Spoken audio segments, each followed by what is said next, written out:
Programang ito ay rated SPG, striktong patnubay at gabay ng magulang ang kailangan. Marami nga ang mamamatay sa nagaganap na bakbakan. Malalapit pa naman kay Tanggol ang karamihan dito. Patay si Amanda dahil hinarang niya ang bala na kay Supremo tatama. Patay din si Supremo dahil haharangan niya ang bala na dapat sana kay Tanggol tatama.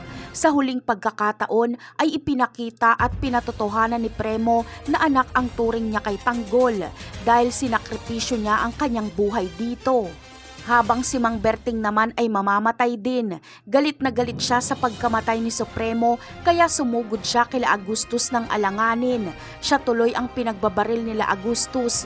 Pati si Divina ay mamamatay din, pati ang dalawa niyang alalay na si Raul at Peng. Si Agustus ang makakadali sa kanila. Kaya galit na galit si Tanggol. Tatapusin niya si Agustus. Samantala, malalaman ni Mando na set up ni Agustus ang lahat ng ito. Makikita niyang si Tanggol na lang ang lumalaban kay Agustus, kaya mamimili si Mando kung kanino siya kakampi. Sa bandang huli ay kakampi siya kay Tanggol at babarilin niya ang mga tauhan ni Agustus. At babarilin naman ni Agustus si Mando, kaya patay din ito. At ang huling mamamatay ay si Agustus dahil si Tanggol ang papatay sa kanya. Ngunit ang tanong ng marami, mamamatay din kaya si David? Papatayin kaya siya ni Ramon kapag mahuli siya? Ang sagot ay hindi, dahil pipigilan ni Marites si Ramon.